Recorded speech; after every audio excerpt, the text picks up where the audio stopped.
আসসালামু আলাইকুম আপা, কেমন আছেন? ওয়ালাইকুম আসসালাম, ভালো আছি। আপনি কেমন আছেন? ভালো আছি। আপনি অনেকবার ফোন দিয়েছিলেন, আন্তরিকভাবে দুঃখিত আপনার ফোনটি ধরতে পারছিলাম না, মনে কষ্ট পাইয়েন না। অনেকে ফোন দেয় তো। হুম, হুম। আপা যেটা বলবেন সত্যি কথা বলবেন, আপনি আল্লাহ নবীর কসম। আপা মিথ্যা কথা বলবেন না, আমরা মুসলমান। আপু আপনার নাম কি? আমার নাম আয়শা। আয়েশা আপু, আপনার দেশের বাড়ি কোথায়? সিরাজগঞ্জ। সিরাজগঞ্জ। ও আচ্ছা আচ্ছা, আপনার কয় ভাই বোন আপু? আমরা চার বোন, দুই ভাই। ও আচ্ছা, মা বাবা বেঁচে আছে? হুম। মা বাবা কি বেঁচে আছে? মা বাবা সবাই আছে। ও আচ্ছা, এখন এখন আপনার বয়স কত আপু? সত্যি কথা বলবেন। বয়স আমার 23 বছর, আইডি কার্ডে আছে 27 বছর আর কি। ও আচ্ছা, বয়স 23, আইডি কার্ডে 27। পড়াশোনার যোগ্যতা কি, শিক্ষার যোগ্যতা কি আপনার?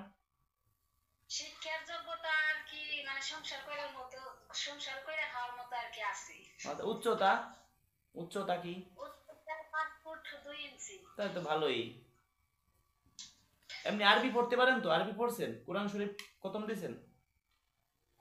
ইনশাল্লাহ পারি, তবে খতম দিছি না। যখন আমি কোরআন শরীফ হাতে নিই তখন আমার বিয়ে হয়ে যায়, তখন আর পড়া হয় না আর কি।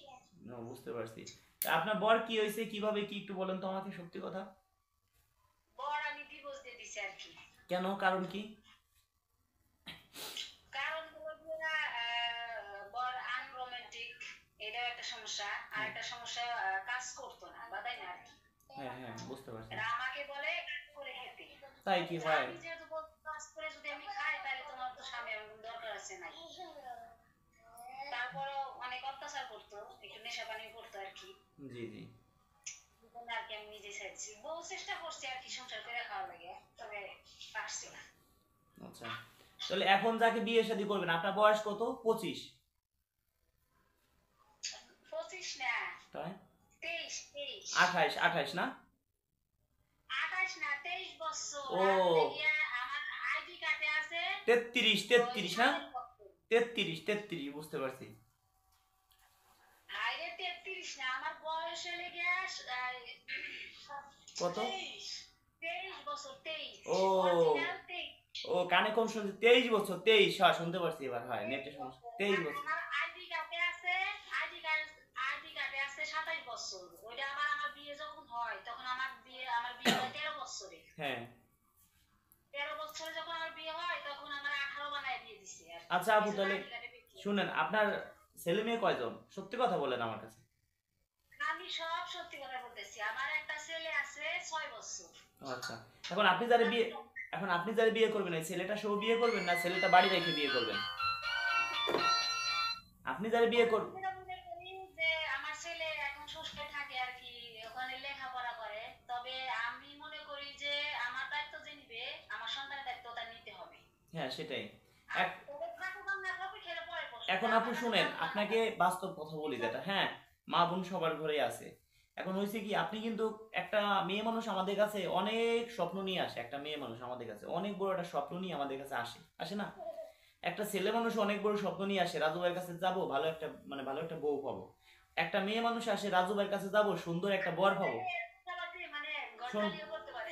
সবকিছুই করি, শুনেন আপু, আপনি বলি, একটা আশা নিয়ে সবাই আসে না? আসে। এখন দেখা যায় কি, আপনার মনে তো স্বপ্ন আছে, এখন আপনি যদি আপনার বয়স ধরেন 25, আপনি যদি একটা 25 বছর 30 বছর একটা ভাইকে বিয়ে করেন, সে, এখন আমি মনে করেন যে বাধ্য হয়ে আমি, মানে কোনো ভুল করছি না, মানে বাধ্য হয়ে আমি একটা পাসপোর্ট করছিলাম বিদেশ যাওয়ার জন্য হ্যাঁ, আর কি। এখন আপু শুনেন, আপনার বয়স ধরেন 25ই ধরলাম, ওই 23 হোক 25 একই কথা। এখন আপনি যদি ধরেন আপনার বয়সী কাউকে বিয়ে করেন, কয়দিন পরে আপনাকে সে ছুঁড়ে ফেলে দিতে পারে। আর যদি একটু বয়স্ক লোককে বিয়ে করেন, সে ভাববে আল্লাহ রে, এরকম বউ চলে গেলে এরকম বউ আর পাইতাম না। আপনাকে মন থেকে সে ভালোবাসবে। আমার কথা কি বুঝতে পারছেন? এটাই। আর আমার কথা যে এখন তো মানে নিজের ওইসব চিন্তা ভাবনা করলে হবে না, এখন চিন্তা করতে হবে আমার ভবিষ্যৎ, যে হ্যাঁ আমার কি পরবর্তীতে কি হবে আর কি, ভবিষ্যৎ কেমন হবে। হ্যাঁ হ্যাঁ। আর আমি সারা জীবন দুঃখ কষ্ট করে মানুষ হয়েছি, তো আমি আর দুঃখ কষ্ট করতে চাই এখন না। আপু শুনেন, অনেক আমাদের কাছে অনেক আছে, মনে করেন যে বউ মারা গেছে, বউ চলে গেছে, একটা দুইটা বাচ্চা আছে, প্রবাসে আছে। একটা কথা হলো যে বউ মারা মানে বউ যাদের মারা যায় তারাও বউয়ের মর্ম বুঝে, কিন্তু বউ যাদের চলে যায় তারা কখনো মর্ম বুঝে না। না অনেকে। আমার যখন বিয়ে হয় তখন আমার 13 বছরে বিয়ে হয় একটা 50 বছর ছেলের সাথে। জি জি। ওনার আবার বিয়ে করছে করছিল একটা, 1 মাস থেকে চলে গেছিল। জি।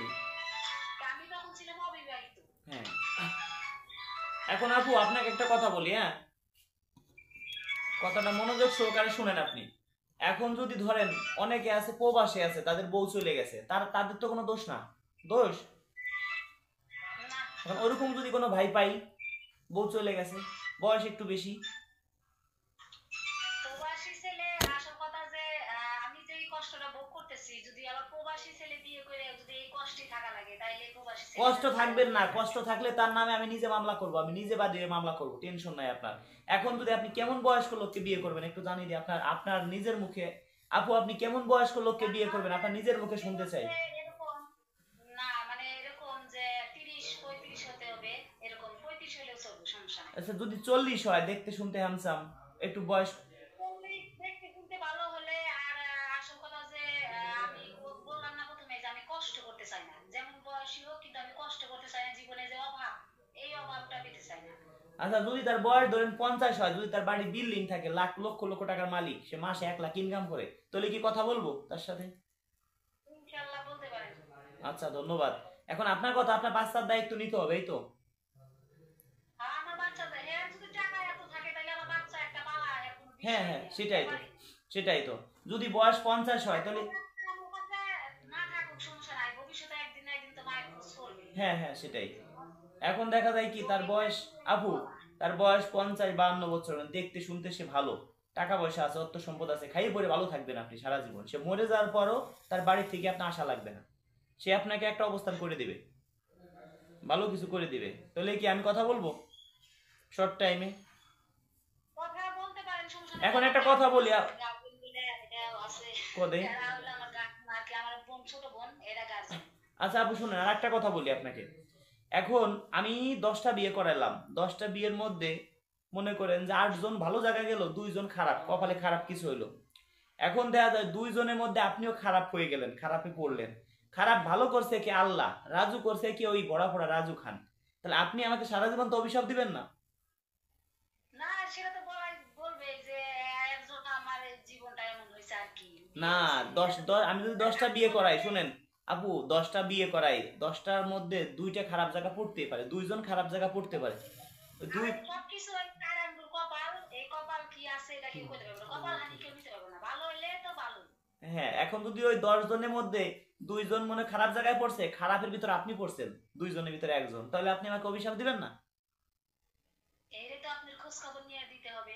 সেটা তো খোঁজ খবর নেবই, আমি তো চেষ্টা করবো ভালো কিছু দেওয়ার জন্য। আপনারা একটা খোঁজ খবর নিবেন, আমি নাম্বার টাম্বার এখান থেকে আপনাকে দিয়ে দিব, ওই পাত্রর ফোন নাম্বার আপনাকে দিব, তার সাথে কথা বলবেন। তার আগে তার ছবি দেখাবো, তার বায়োডাটা বলবো, এই ভাই নাম এই, দেশের বাড়ি এই, শিক্ষার যোগ্যতা এই, মাসে ইনকাম এত, বয়স এত, বউ কিভাবে গেছে, ছেলে মেয়ে কয়জন আছে, বউ গেছে কিভাবে, ছেলে মেয়ে সব। বউরা ওরা একটু বউরে বেশি ভালোবাসতে পারে, বউ ছেলেরা এরা বোঝে না, কারণ আমাদের যে আগের হাজবেন্ড, ওনার তো বউ চলে গেছিল, উনি বউয়ের মর্ম কখনো বুঝতে পারেনি। বুঝতে পারছি, তা ঠিক আছে, আমি নগদে, শুনেন, আপনি নামাজ পড়বেন।